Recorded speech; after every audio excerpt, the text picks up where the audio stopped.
আর এই মধ্যে যে আরো একটি গুরুত্বপূর্ণ খবরের দিকে এই মুহূর্তে নজর রয়েছে। বারুইপুরের ঘটনা আপনাদের সামনে তুলে ধরছি। স্থানীয় সূত্রে যেমনটা খবর পাওয়া যাচ্ছে, গোষ্ঠী দ্বন্দ্ব এবং বারুইপুরে তৃণমূল নেতাকে পিটিয়ে খুন করা হয়েছে। পিটিয়ে খুন করা হয় তৃণমূল ওই নেতাকে। যে খবর এই মুহূর্তে আপনাদের সামনে আমরা তুলে ধরছি, শনিবার রাতে ডেকে নিয়ে গিয়ে খুন করা হয় ওই তৃণমূল কর্মীকে। পুড়িয়ে মারানোর চেষ্টা করা হয় বলে অভিযোগ উঠে আসে। যে ছবি এই মুহূর্তে দেখতে পাচ্ছেন, পরিবারের সদস্যরা তারা একেবারে কান্নায় ভেঙে পড়েছেন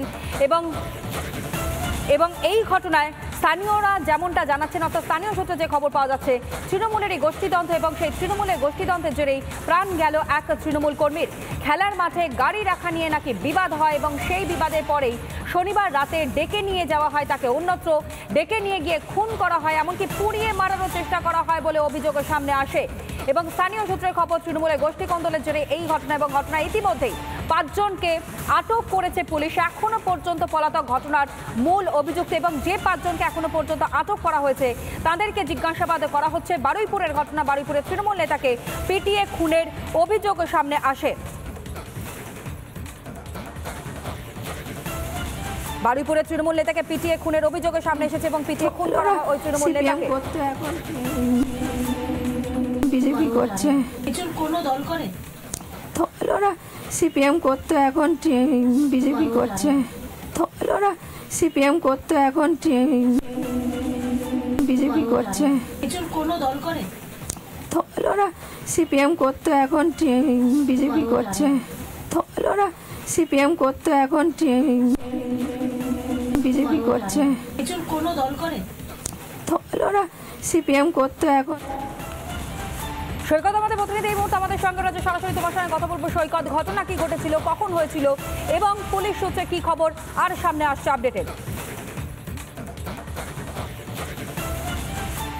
দেখো, তোমাকে প্রথমে বলে রাখি, পুলিশ এই ঘটনায় 5 জন নয়, যাদেরকে আটক করেছে সেই সংখ্যাটা কিন্তু 12 জনে গিয়ে দাঁড়িয়েছে।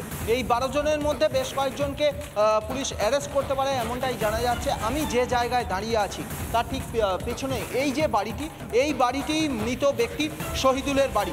এই বাড়িটি শহীদুলের বাড়ি এবং শহীদুলের বাড়ির সামনে ঠিক এই জায়গাটায় আমরা যেখানে দাঁড়িয়ে আছি, পাশেই একটি ফুটবল মাঠ রাস্তার ওপারে, এবং এই জায়গাতেই কিন্তু সেদিন রাতে শহীদুলকে ডাকা হয়। ডেকে একটা উত্তপ্ত বাক্য বিনিময় এবং তারপরেই কিন্তু তাকে বেধড়ক মারধর করা হয়। এবং যেটা জানা যাচ্ছে, স্থানীয় সূত্রে যেটা জানা যাচ্ছে, যে শহীদুলকে মারতে মারতে সে মৃতপ্রায় অবস্থায় হয়ে গিয়েছিল।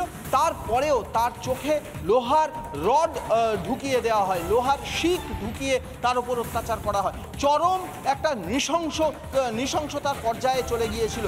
এবং যেটা এখনো পর্যন্ত এই এলাকায় কিন্তু একটা হিউজ পুলিশ পোস্টিং রয়েছে। এসডিপিও তিনি নিজে রয়েছেন, আইসি বারুইপুরের নেতৃত্বে র্যাব পোস্টিং রয়েছে, মহিলা পুলিশ পোস্টিং রয়েছে। এবং এই যে সবুজ রঙের যে বিল্ডিংটি, যে একতলা যে ঘর, এটা একটি ক্লাব।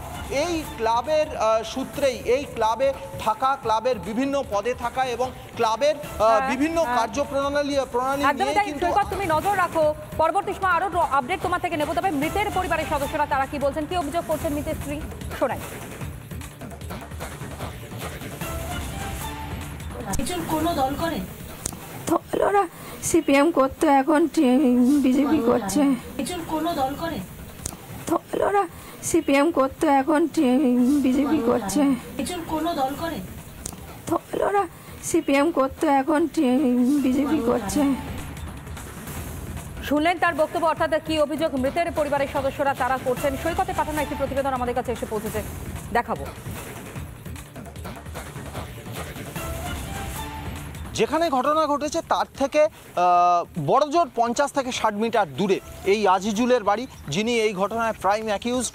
এই আজিজুল শহীদুলের সম্পর্কে ভগ্নিপতি হয়। এই এখনো পর্যন্ত আজিজুল পলাতক বলে জানা যাচ্ছে। বাড়ির মধ্যে কেউ আছেন কিনা আমরা একটু জানার চেষ্টা করব। বাড়িতে কেউ আছেন? দিদিভাই, বাড়িতে কেউ আছেন? আজিজুল কোথায়? শহীদুলের সঙ্গে আপনাদের এত বিরোধিতা কেন? কোনো উত্তর আসছে না। স্থানীয় সূত্রে যেটা জানা যাচ্ছে, এই আজিজুল সে বিজনেসম্যান। শহীদুল এবং তার পরিবার, বর্ধিষ্ণু পরিবার, তারাও ব্যবসা করে, তারাও বিজনেসম্যান। কিন্তু এই আজিজুল পার্শ্ববর্তী এলাকার বিধায়ক অর্থাৎ বারুইপুর পূর্বের বিধায়ক বিভাস সর্দারের একটা প্রচ্ছন্ন মদত রয়েছে তার ওপর। তার জেরেই কিন্তু ক্লাবের যে সদস্যরা, ক্লাবের যে ছেলেরা, সেই ক্লাবের ছেলেপুলেদের সমর্থনে নিজেকে এই এলাকার একটা ডমিনেটিং পাওয়ার পর্যায়ে নিয়ে যেতে চাইছিল। তার ফলেই কিন্তু শহীদুলের সঙ্গে এই আজিজুলের ঝামেলা।